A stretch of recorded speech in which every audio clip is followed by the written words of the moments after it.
Hello everybody, it's Neil Green here, and I wanted to close out our course together by providing a quick video for the discussion board this week, week 10. As usual, you guys did a great job, and this particular week was about assessment and assessing the learning center that you created. And as you know, and I mentioned before to you, the learning centers and developing lesson plans, you all come in with different experience levels, and the idea or rationale behind that assignment was to get you used to planning, because that's what we do as teachers quite often. So, well, every day actually. But thank you for a great course. I really appreciate the hard work you guys put into this. I couldn't help myself. I peeked at a few of the final projects that you guys created, and they look great. I'm looking forward to grading those over the next few days, and you will hear more from me moving forward.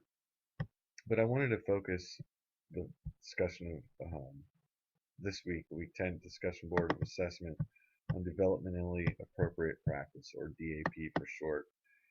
And this site is great, and I'll post this for you. It's the NAEYC dot org, and you can look up DAP, but it gives an overview of DAP. And basically, the major points are it involves teachers meeting young children where they are by stage of development. So therefore, you have to know some of the stages of development that children go through in their learning. And three core considerations for that are knowing about child development and learning, what's appropriate at each age and stage of development. So, and there are some resources here that you can click on, and I'll let you guys do that. Knowing what is individually appropriate. So our students, even though we can kind of we tend to categorize students, we still need to know them individually, because what's appropriate for one student is not appropriate for all students, of course, which is what we're talking about, differentiated instruction and that sort of thing. And knowing what's culturally important, we must make an effort to get to know the child's families and learn about their values, expectations, and what shaped their lives at home and in their communities. That background information is meaningful and relevant, and helps us provide learning experiences for each child and family that stick and really mean something to them personally. So this site has a lot of things going on. There are 10 suggested teaching strategies that I'll get into, um, but let's just click on what developmentally appropriate practice with preschoolers would look like. So preschoolers are ages 3 to 5. Okay, so they learn the preschool children learn best when they're in a positive and caring environment, and have those positive relationships with adults and other children.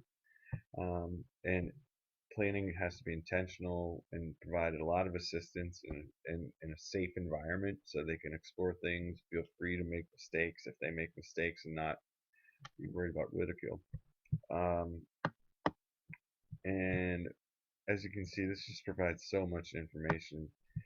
Preschoolers thrive when they can experience new materials, roles, ideas, and activities, especially in pretend play. Take a great interest in feelings and become better able to express their emotions and identify those of others. Make important games that invite them to represent their world, in pretend play, symbols, objects, drawing, words, etc., and show astonishing gains in language skills. And my little guy, who's about ready to get into preschool, I mean, it's amazing to hear him talk. But again, you have all these links to read more about this, and I encourage you to do that. I just want to go back, if I can, and talk about strategies, because I thought this was good. So 10 effective strategies that developmentally appropriate teachers use. And number one, acknowledge what children say. Acknowledge what they say. Let children know that we notice them by giving them positive attention. So, for example, thanks for your help, Cavi. You found another way to show 5. Encourage them. And we've discussed encouragement versus praise, but it's good to encourage, and encourage their persistence and effort rather than just praising and evaluating what the child has done. An example of what that means is you're thinking of lots of words to describe the dog in the story. Let's keep going. rather than saying good job. So there's a difference there. Give specific feedback rather than general comments, such as the beanbag didn't get all the way to the hoop, James, so you might try throwing it harder. Be specific about what you want, the message you want to give them, and model attitudes, ways of approaching problems, and behaviors, and show them rather than just tell them. That didn't work. For example, that didn't work, and I need to think about why. I'm sorry, Ben, I missed part of what you said. Please tell me again. Um, Demonstrate for them what you want them to do. Tell them show them the correct way to do it. Maybe it involves a procedure like as they give an example of using a wire whisk to whisk up different ingredients or writing the letter P. So show them how to do it.